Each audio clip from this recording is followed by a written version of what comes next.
Hi, I was worried you aren't going to make it on time, but it's exactly 6 o'clock p.m. Pacific time.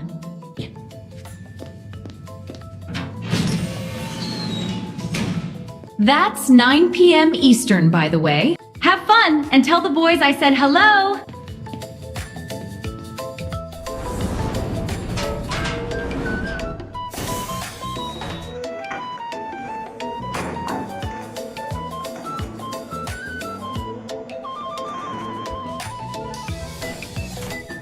Quiet on the set! Cue Rob and Bob! Willie D. C'est le Lounge Show avec Rob Scott et Bob Doyle, deux diffuseurs vétérans qui aiment s'entendre parler et qui réussissent d'une manière ou d'une autre à se supporter. Voyons si vous pouvez les supporter aussi bien. Voici Rob. Okay, sorry, that was where. Hold on, where's Rob? I turned him off. I just spun. Hold on. I'm sorry, you're gonna have to spin again. What? Oh my goodness. So they found a piece in Ellie. They took it out. They stitched her up. They're sending home pain meds and antibiotics. They ordered back in 2 weeks. We're gonna go. Bye. Okay. Oh, hello. You've caught me in the middle of real life happening. That's real life. I know. But it kind of goes all over the place. You got a little caravan in there. Yeah. They didn't know what they can only pay for so much. So so loud. I am not you. It's not you. It's me. no.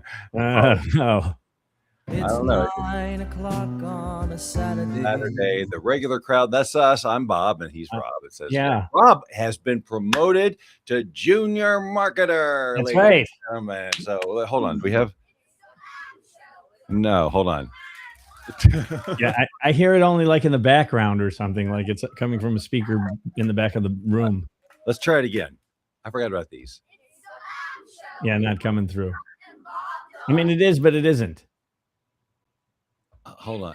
Let me see if it's showing up on my. It's just really low. Okay, maybe that's it. Yeah, I don't know. Anyway, no big a deal. No big a deal. It's not. The lounge is open 9 o'clock on a Saturday. That's holy crud! What the hell is going on? I don't know, man. It's audio. It's 9 o'clock on a Saturday. All right, you ready now? God, it's so loud. What the? I'm telling you, you're, and I'm quiet. I'm beginning to worry about you now. Like Christmas everywhere. No, it's been a very emotionally charged. Sure. So Ellie, the little one, who's a character, I'll tell you, boys and girls, if you haven't ever met Ellie. She's so great. Give us chocolate cake. Anyway, so she's been going into heat, right? I think we probably talked about this on the show every, month or so. And she had the operation, so she shouldn't have done every month or so. Yep, that's how it works. All right. Well, no, it's not as regular as that, Mr. Schmanny. Please continue. Is a cat, not a teenager. Okay. All right. So she's going into heat every month or so. Or whenever, and it's really not pleasant. The last time it really happened, it was like 2 weeks long, and she's just miserable, and there's nothing you can do. It's just nature. And so of course, we did tons of research because she had the operation, right? Mm-hmm. So well, sometimes the operation they leave a little bit of the ovary behind by accident. Oops, and it causes this. We're like, okay, so months have gone by, and we finally got the appointment with the doctor from whom we got this. Like the ones who screwed up, basically. Right? The ones who put the junior mint inside the cat. That is correct. They were the Kramers. So that's what. So when we took her in today, it was to get an ultrasound. That's what we thought, to see if they could see any extra whatever. So we wait for an hour and a half in the waiting room, and they finally get us in the other waiting room. And the doctor comes in and says, so we're going to give her a little look at the sonogram. We're going to open her up, you dig in there and find out what we can find. If there's anything, we'll take it out, stitch her up, send her home. Well, I'm like, whoa. What? You're talking about doing surgery today. I mean, I was not at all emotionally prepared for this because, look, I'm not psycho. laughing at the emotional thing. I'm laughing at how they say it so matter of fact. Like, tomorrow I'm going to buy new shoes. But yeah, I mean, that was completely new news to us, right? That they were going to do any surgery today. I thought we were going to be home in a couple of hours. So they did the surgery? So Huh? we have to leave her there, which I'm just, I was not prepared for that. Okay. And so it's been wrecking me all day, and they, waiting for because I mean, quite frankly, the office is a mess. I went in there, I was like, oh my God, I don't know how anything gets done here. You mean the vet's place where the vet is? Yes. So I was there's a lot of animals out there. You ever think about that? Doctors specialize, and then vets have to do everything else on the planet. You gonna let me finish my story, or are you gonna I'm just part of the show. I have equal size. If you look editorializing. Oh, I didn't think I was editorial. I thought these were observations more than judgments. We'll ask. I'm sorry, buddy. Go ahead. I mean it. I worry about animal housing myself. So I was very not confident that we're going to hear things on time, or even if they were going to get to her today. And then what if she had to spend the night? And it was like, oh my God. And so that was Amber bursting in right at the beginning saying that, and then we called back like, I was going too nuts to not call to have. So we called, and then they just gave us that. Well, that's something we'll have to ask the doctor, and he'll have to get back to you. I was like, and it was just like, my heart sank. It was like, I've been waiting all day for anything, and you're giving me nothing. So now that was Amber saying they opened her up. They did find a piece. They took it out. They stitched her up. They're going to get her now. They're going to bring her home with meds and stuff. Okay. So it's all good. It's very good. And hopefully she'll never have to deal with that heat thing again. But right.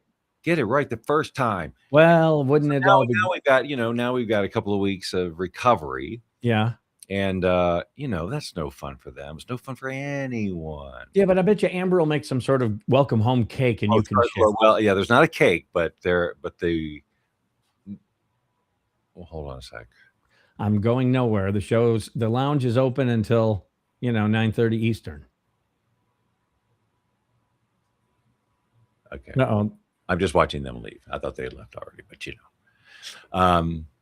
So anyway, so yes, I guess I had a happy ending. Yeah, of course it did. But what's happy about it is that I got that news at the beginning of the show because it was going to weigh most. I understand. But here's the other thing is one day. How about if they kept the cat for 3-4 days? You can't control that either, and then it would just be prolonged. At least it was just a day of crap. You just felt crappy because you can't. And you know what it is? Well, I'm not analyzing you, but this is me. You can't control it. That's what sucks about it. It's something you can't control. Yes, that's definitely a large part of it. It's like when it's not the same, but it is the same non-control. When my car for 4 months. Oh yeah, that was to watch that unfold was. It was awful because I couldn't control. You take the car in. This is life. You take it in. You pay too much, and then it works. There. But now now I'm trying to remember what happened with that one. Did you got a new car? Yeah. Yeah. Okay. I finally sold it one day. Have I? Because pardon? I've never seen this car. I haven't been there. No, you haven't. It's nothing to write home about. It's the most nondescript, just a car I've ever owned in my life. And I've analyzed this too, because I've had this car for about a year. I've analyzed it where every car you get in life, or at least me, it got a little better. It had another new toy. It had something. It doesn't have to be brand new off the showroom. You hit the peak. And then the car I really wanted all this time, it was a luxury car. I really liked it. It had low miles. I was dumping money into it like crazy. And it got sick and died. Yeah. And so then I said, okay. And I just went out and I have a Toyota Camry down there, and it's white. I don't even know why I picked a white car. I don't even really like white cars. Yeah. I'm not kidding. I don't like car ones. I never owned a white car. But Samantha liked it. I knew that she liked white. I was so unemotional, unattached to the process of buying this car, more so than any other time in my life. I just went and I said, screw it, I just need a car. And it was the most odd feeling. I think that's where we are. Yeah. I mean, who are we trying to impress? Well, there's that. And where are we going? And I did the math. The weekend that I decided to sell the trade, I knew I had to trade it in anyway. But I remember saying to Steven, And I'm going to have to sell this, I bet, one day. And he goes, well, what are you going to get? And I go, I don't know. I guess I'd get another Genesis. And he goes, really? Like he didn't want to say, he just said really with a tone, like, you're going to get the same kind of car again. And I thought, he's got a point. And it cost me a lot more money to keep that on the road and insure it and work on it and blah, blah, blah. So I got the most reliable, boring car in the world, and it has given me zero problems. Yeah, I liked my Toyota. I had a Corolla and I had a Tercel. And I don't recall remembering either of those cars. My Corolla was the orange car. You didn't know me. I had that in college. You had the Volkswagen when I met you. Right. So that's I had the Fox. So that was, I think I had the Fox and then I had the Tercel. Is that right? Or the Tercel was before the Fox, I think. Yeah. And I remember you having a Saturn. Yes, that was because of you. Gave me that idea. And then I think after the Saturn is when you went into Mercedes land. And you owned Mercedes for quite some time. And then yeah, until this Passat, which we just about sold because the dealership told us there were problems that it didn't have. Ooh. Well, certain cars, I've got mail. When I owned that, I won't get that mail now, but I went on, that Genesis had low mileage and it was a neat model and year. And I would get offers for it that obviously I was in some database.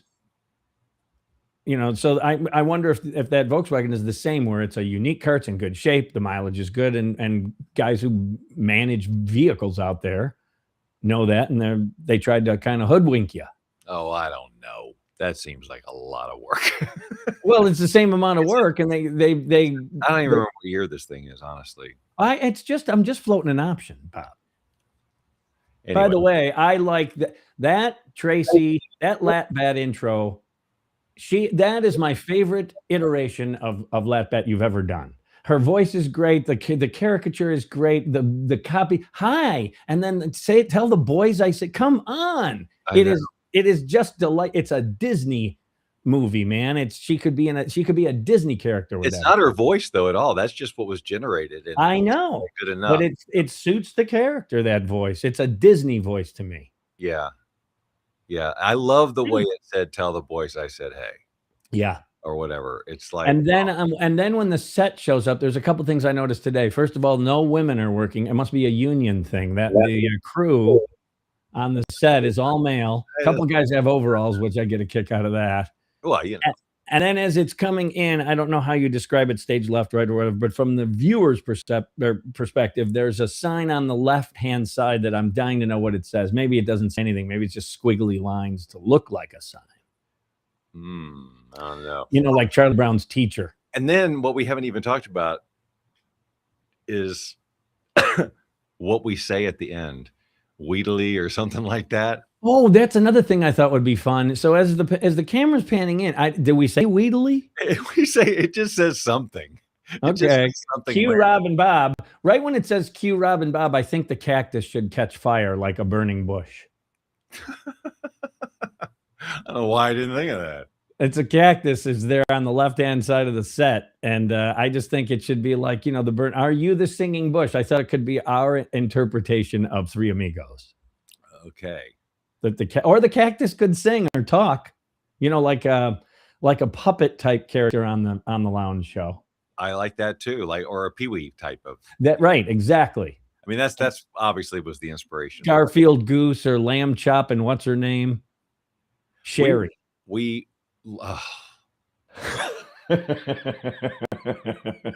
used to be an entertainer, I guess Vegas or whatever, go on Hollywood Squares. But when she got that freaking kids show,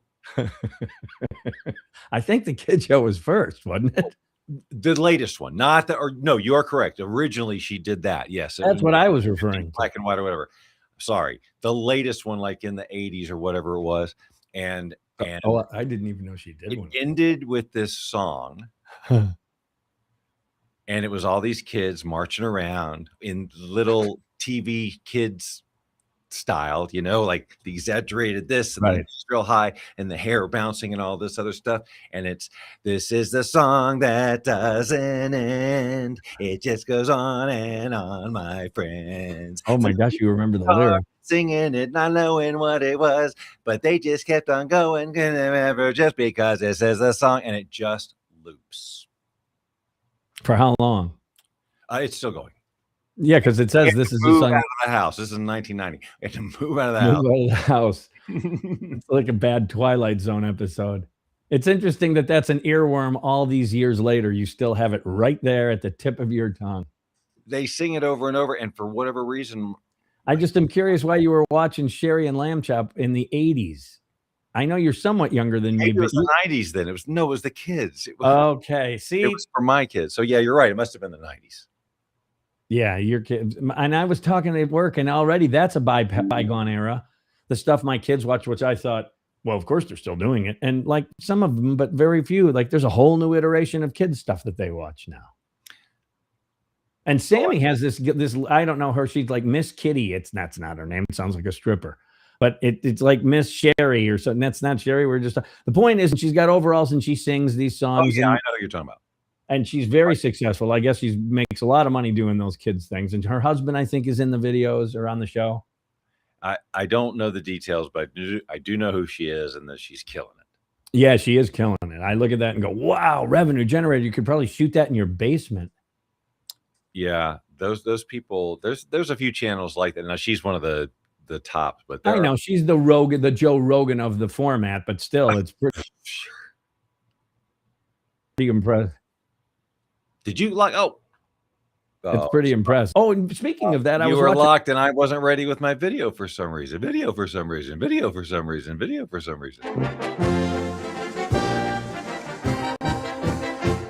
There you go.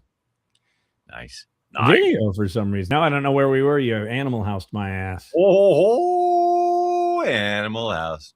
Which I don't know why we call it that. Anyway, we're talking about kids shows. I'll talk about like Caillou. I was said that the other day. I go, Caillou was a whiny little bitch, and they didn't get the. It would have been a good joke if they knew Caillou. Right, sure, but we barely knew Caillou. I mean, we would never have known Caillou if it weren't for the kids. But I mean, I just throw out the whiny little bitch. I go, this is gonna land, and it's just like a fart in church. No one knew Caillou anymore, so the joke doesn't land at all. It's just, oh hi guys, look at that. We got Michigan, we got Midwest calling in, Bob. What is there stuff happening that I'm? Do you have a tote board up and running? See, I do my homework. I go to prep. Sorry.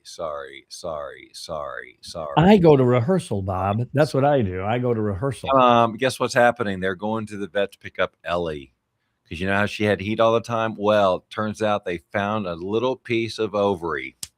And so that's why. And so they removed it today. They stitched her up, and now we got to deal with Recovery Cat. But that's where Tracy and Amber are right now. So that's your update. That's why she listens, so I can give her that little update. Speaking of updates. Weekend special. No, but it is 85 degrees. It's been hot. We are prematurely warm in Vegas this year, and nobody's liking it. Okay, yes, I can do an update. Hold on, let's see. Let's get her ready here, Bob, and hit the Bob's all excited. I need the music though. Okay, very good. Hold on. Although it does need to be softer because I guess it kind of gets you up. Bob, here are Daddy Maxwell's specials for Saturday the 28th of March, 2026. They closed at 1 this afternoon, Bob. That would have been what, about 10 a.m. your time? Anyway, they killed it with the cinnamon swirl strawberry French toast. And what they do is they take the cinnamon swirl bread and they dip it in French toast. Do they? And then they top it with strawberries, and that's under $12. Line on their secret recipe. Man, Now they had a gyro omelet for again under $12 with gyro meat. I'm hoping it was lamb, onions, tomatoes, feta cheese, and your choice of toast. It would be nice on the side if they had tzatziki. That's just me. And maybe they do, but rye from me. Yeah. Now, lunchtime. See, the music changed for lunchtime. Lunchtime, a crispy chicken BLT wrap, Bob, served with your choice of chips and a soda pop. And that's only $10. You don't get a lot of soda pop anyway. Not both of them. They'll say soda or pop. Soup today was cream of mushroom, Bob. And to round out your day at Daddy Maxwell's, who doesn't like a slice of cake, cream cheese banana flavor? I think that was on the menu last week, along with and then I'll hit, and those are your Daddy Maxwell specials for March 28th, 2026. And somewhere in there, there's applause, but I don't know why it's so stupid. I hear it, but it's just very dim. But it shouldn't be. You see, that's that's not good. The other thing, I should actually do this real quick though. I'm gonna ask you to share that again. Hang on. I think I got you. Okay, if you take a look at this again, just one last thing about today's Daddy Maxwell menu, Bob, that I noticed. Okay. I don't know if my mouse shows up. Yes, it does. What are the amoebas here on the left-hand side? Are these donuts? What is this over Those gotta be donuts. I'm sure those are donuts, possibly a bagel, but I'm going to say donuts. Okay. Yeah. Because they got sprinkles, but they also look like a kind of a paramecium. But that's not on brand with Daddy Maxwell's as far as I know. Now, granted, never seen the interior, but I'd like to. Yeah, if we ever go back to Lake Geneva, Bob, If we ever go back to Lake Geneva, we're going to Daddy. You and I will go to Daddy Maxwell's for Sunday or Saturday morning brunch. Well, I just hope they have the cream cheese banana cake, or at the very least, a slice of homemade chocolate pie. Have they ever had chocolate That was pie? last week. Oh, was it really? See, I don't remember. Oh man, I thought. What? I thought it was chocolate pie. It possibly could have been, but Chocolate this sounds good. This sounds good. This sounds all right. good. Yeah, this sounds good to me. Yeah, I mean, I think it's a well-rounded menu. Oddly rectangular in shape, but still well. I don't know. I didn't see one vegetable on there. Maybe in the gyro. There's onions in the gyro. Yeah, okay. Barely. But it's breakfast. It's brunch. It's brunch. I don't need a whole bunch of steamed broccoli at brunch. I watched this this biography of a chef. She runs a small restaurant in Berkeley, California. Sure, it sounds like she was the so they say in this special, the mother of farm to table, and her obsession to have things just so fresh, like that day they have to be picked that at their prime.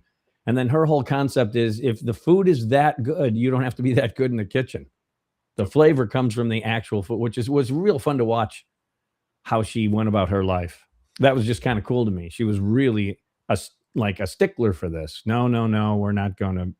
I don't know. Oh, I know why I thought of that. Steamed broccoli.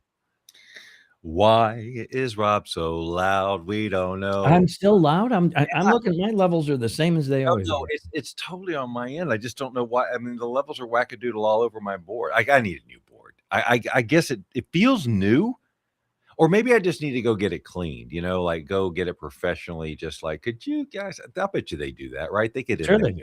Is that that's similar to, yeah, it is a Mackie. Yours is a little nicer. I think you have more pots, and you have slider pots. Mine are more rotators than you. Yes, yes, you do.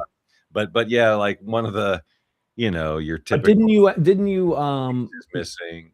Oh my God! Yeah, just go spend the $300, Bob, and get a new board. There, I just needed that to happen. And that focused up. I don't know what that is. It looked like a butterfly. It was it's the knob for the slider. Jesus Christ. I took the Lord's name in vain how many times? 1,000,006. Jesus Christ. I love that number. Yes. And I wonder if he tested that, like he could have. And you have to say 1,000,006, not 1,000,006. It's just right. 1,000,006. Jesus Christ. And then Jesus Christ, he hits it. It's a great bet. That's just so good. How many times I'd eat the Lord's name by me? I heard Gullman. Gullman's another one too. I like to listen to from time. I like how he writes. And he said the other day, my brother. Did I tell you? I probably told you this last week. I keep forgetting. Where he says his brother's really stingy. He bought Shawshank Redemption even though it was on DVD across the room. He goes, if it's less than $15, I'm just buying it because I don't want to get out of bed and I can't whisk the DVD into the player across the room. And he does this whole thing. Right. Then he tells his brother, and his brother says, he's stingy. His brother's really stingy. And he goes, it was $15. And goes, it always adds up. And then Gary Goldman says, I've got a solution for that. It only adds up if you add it up. That's very him. And I go, that's so him. Stephen and I were talking about speaking of Stephen. So today was kind of not as traumatic as your day with the cat. Okay, not, but I was on kind of a down today, just contemplating life and all that crap. Anyway, the point is Steven calls and he says, did you check your mail? This from a kid who checks his mail maybe once every 6 weeks. And I said, no. He goes, you got something on the front porch. So obviously he saw a picture. I hope no one took it. I go, Steven, I don't open the front door like every hour to see if somebody dropped something off that I didn't know I was getting. Everybody in your stories talk like they're in Leave It to Beaver. Oh, they didn't take it. Check the front porch? No. Okay, that's it. That closes a loop for me. Go ahead. That's good. Thank you. It's Leave It to Beaver. Everybody's amped up just a little bit. Gee, Wally, we're going to get shamed on account of it's on the front porch. So I went out there and there's this little, there's just an envelope type package. And I keep my phone, obviously. And I go back to the kitchen. I go, hold on, I'm getting my scissors. He goes, it's interesting you're doing that, Dad, because this might take care of that. And I open it up.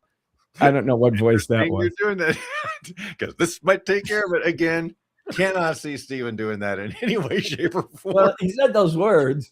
Oh, sure. The words, I don't doubt.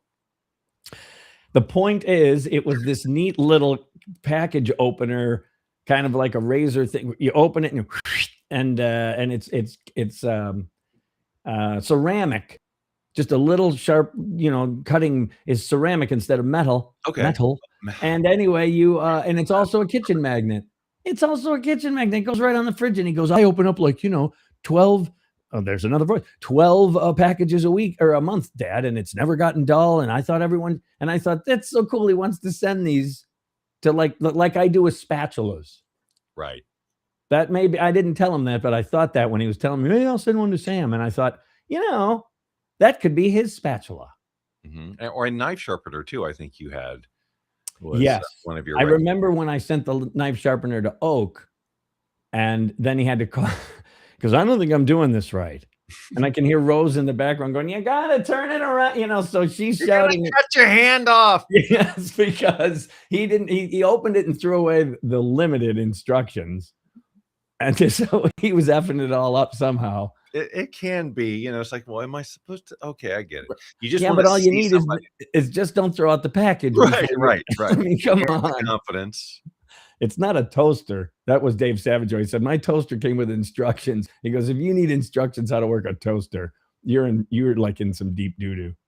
Have you ever had a situation where you need to like loosen something that has it's loose and you can't loosen it, or it's like, I'll tell you a prime example.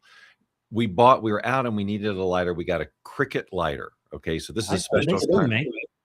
Well, they did in this story. Oh. And the thing is, they've got this, okay, the little pull wheel for lack of what do you call that thing? When you pull it back. It's not the flint, but it's the thing you pull back. Anyway, it wasn't going. Okay. And I was scared to push it too hard because I didn't want to break it. So have you ever had one of those things where you're not sure if I do this, is it going to break? Maybe opening a plastic thing. Yes, I've had that where I go, all I got to do is go through there. Ooh, but if I do that, I could, or that kind of thing. Yes. I'm not sure. But then you just need to see that is how you're supposed to do it. Okay. And then it works. And so with that Cricket, we were like, it's just not going. And then I got online and saw that, no, that is the things that's supposed to turn. And it went, it's just like the brain did not want to put enough force that it might break the thing. And that's just one example of things like that, where it's like you kind of need permission to go forward. To try, yeah. Yeah, because you don't want to break it, whatever it is. And I've had so many situations like that. I just don't think this is how you get this battery case open until you go, oh, it is. Well, right. It's basically reverse engineering. Well, inside your brain. Yes. I did that the other day. I had to put it was an outside outlet. And they have those little covers, the little plastic cover. It's like a dome that goes out over the outside outlet so rain doesn't get it. Yes. And so mine was all screwed up. And I said, I'm going to get a new one. And so I went to get the new one and I bought it, but I bought the wrong one. And so when I got it home, I realized but I had already dismantled some of it. And then I said, am I glad I didn't break this while I was dismantling it, because I have a new one, because all I did was tighten everything back up. It worked just fine. Oh, right. But thank goodness I didn't. I did use the new gasket from the new one. But the point is, I'm with you on that. You're afraid if you break something, then it's gone forever. But then it's broken, you see. You see. We needed that lighter. Yes, we did. Hold on. Blur cam. Blur cam. Blur Yes, it is, but we're still not. There's more piers. Look on the right-hand side of that screen, boys and girls. You can see that the horses and the stringers are in, but the decking has yet to complete the project. Plus, it doesn't even go to the shore yet. This is what happened. This is how you do it. You put the horses in the cribs, and then you string them together with What are you string. talking about? This is not old McDonald land. The horses in the cribs and the cats in the cradle and the silver spoon. Is that what's next, Rob? And I don't know why. Perhaps she'll die. There was an old lady who's You could have hit the close on that. I thought that would have been a good close. Of course, we don't do that one anymore. I didn't know where we were. We don't do that anymore, do we? It's a different ending. I play the piano. Yeah, I think we should say goodbye, folks. we need a sign off. Not that vague. Is that a bit? No. By the way, before we go, I just have to let you know I'm at Wrigley. I'm wearing my Cubs because it's opening day week in baseball. Now, I saw on the Onion, by the way, so opening day, there's only 161 days to go. And the Onion's headline was fans already tired of baseball, which I thought. That's it for us, folks. At that. You've been watching The Lounge Show with Rob Scott and Bob Doyle. Join us every Saturday at 6 p.m. Pacific, 9 p.m. Eastern, and tell your friends and family to do the same. After all, we'd do it for you if you had a show.